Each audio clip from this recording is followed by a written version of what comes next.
Sa'a namaan baddaa gammoojjiin xiqqaa guddaan nagaa qabduu kabajamtootaa fi hordoftoota reediyoo madda nageenyaa lafa jirtan maratti nageenyi rabbii si waliin haa jiraatu jecha oduu kan sin dhageessisu Anaalii Odaati.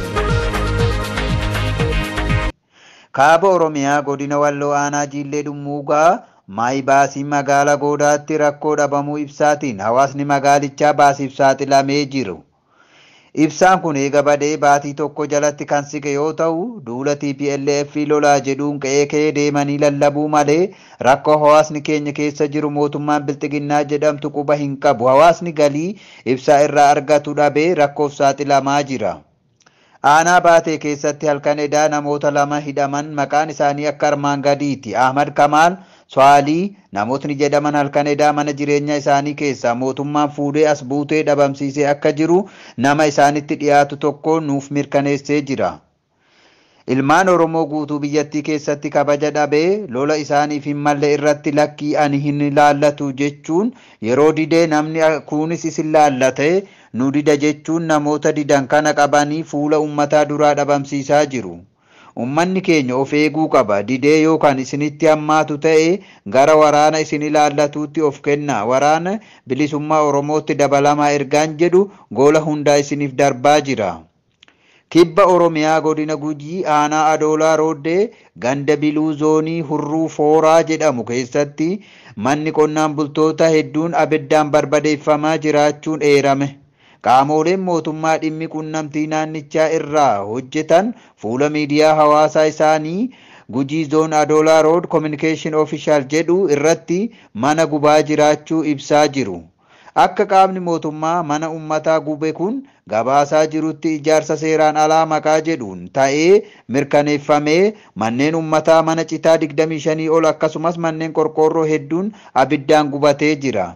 Odeessaa ummata irraa dhageenyeen manneen gara moggaa irratti argaman buufata Shanee jedhamuun akka qaamni mootummaa naannichaa barbadeessaa jiru himu.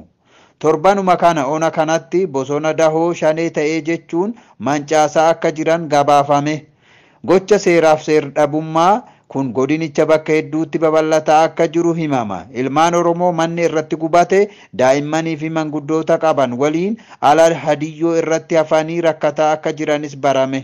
Qaamoleen mootummaa kaadirootii fi dabballoonni waraana qabatanii hawaasa keessa socho'uun gocha badii akkanaa raawwachuun akkuma turan ammas itti fufuun isaanii mirkanaa'e.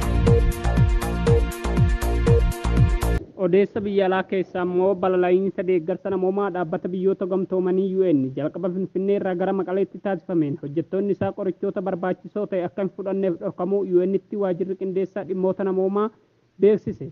Dhaabbatichi ibsa jimaata baaseen balaliinsi adoolessa 22 bara 2021tti taasifameen hojjettoonni qoricha farra busaa, qoricha dhukkubbii wayyeessu, qoricha onnee fi sukkaaraa fi qorichoota bu'uuraa kana fakkaatan qabatanii akka hin deemneef waan dhorkamaniif hojjettoonni lama hafuu isaanii beeksise.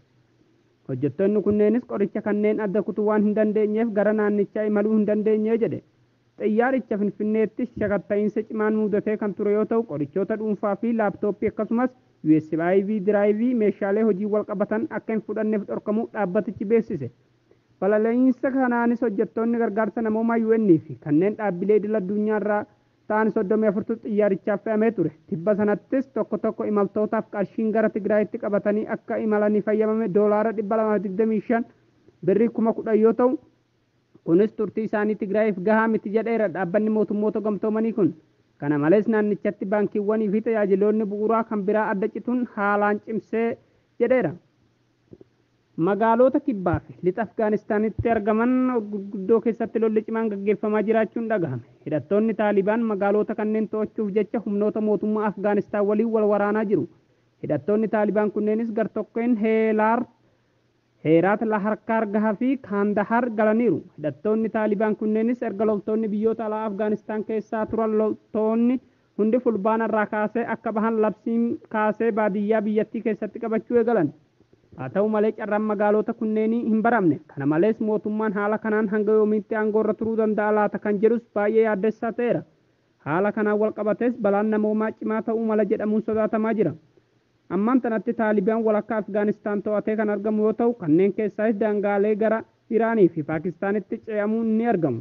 Gareen Afgaanistaan keessa socho'u Taalibaan kun Sanbata kaleessaa Laashkaargaa keessatti hidhattoonni Taalibaan kunneen waajjira bulchiinsa naannichaa irraa fageenya kiiloomeetira 100 qofatti akka argaman kan himamee ture yoo ta'u halkan keessaa garuu gara booddeetti deebifaman jedhame. Guyyoota hedduu keessatti yaalii akkanaa wayita raawwatan kun yeroo lammataati. Ajajaan humnoota Afgaan guyyaa jimaataa humnoota Taalibaan irratti miidhaa olaanaa qaqqabsiisu dubbatee ture. Haalli isaa kan jijjiiramu fakkaatullee garuu magaalaan guddoon bulchiinsa Laashkaar gahaa kan loltoonni Ameerikaa fi Ingilizii hedduun lubbuu isaaniitti dhaban ammallee baay'ee saaxilamtuu fakkaatti. Kaayyoon cimaan Taalibaanotaa magaalota to'achuudha. Deeggartoonni finciltoota Taalibaan miidiyaalee hawaasaa irratti waraana loltoonni isaanii magaalattii jidduutti taasisan kan agarsiisu viidiyoo maxxansaniiru. Humnoonni addaa Afgaanistaan hidhattoota gara duubaatti akka deebifamaniif ergamaa jiraatanillee jiraataan naannichaa tokko akka jedhetti kun raawwataa jiraatullee Taalibaanonni haalaan cimaa jiru jedheera.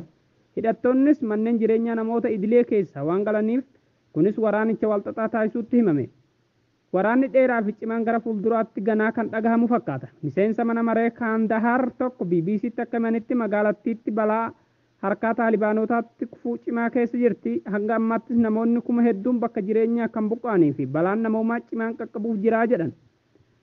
Daawwattoonni biyya alaa kibba lixa Tarkii qarqara galaanaatti bashannanaarra turan balaa ibiddaa bosonaa ka'e hoteelotaa fi maneetti jireenyaa sodaachisnaan achii baafamanii jiru. Eegdonni humna galaanaarraa Tarkii bidiruu fi doonii dhuunfaa deeggaramuun namoota bashannanarra jiran gara bakka nagaa qabuutti baasaa jiru. Akka miidiyaaleen biyyaa gabaasanitti magaalaan Baaduruun keessa hoteelota abbaa urjii 5 keessa daawwattoonni guutumaan baafamaniiru. Balaan ibiddaa gaafa roobii darbee jalqabee gubaa jiru lubbuu namoota 5 balleessuun lamarra immoo miidhaa geessiseera. Dabalataan miidhaan nama 2 irra gaheera. Isaan namoota 10,000 arraba ibiddaa 100 bakka adda addaa riizoortii keessaa fi gandoota qarqara Meeditiraaniyaa fi Aageen keessatti kaan osoo dhaamsuuf yaalan keessatti qondaalonni mootummaa akka jedhanitti amma balaan ibiddaa bakka 10 ture to'ataniiru jedha. Eegaa hordoftoota keenya oduulee biyya keessaa fi alaa kan qindeesse simbiraan gaa ture Ana Sayyid Dawweetii fi Umar Sabaati. Gama teeknikaatiin kan nufaana ture Muhee Callaati. Odeeffannoo guyyaa boruutiin hanga walitti deebinutti nagaan bulaa.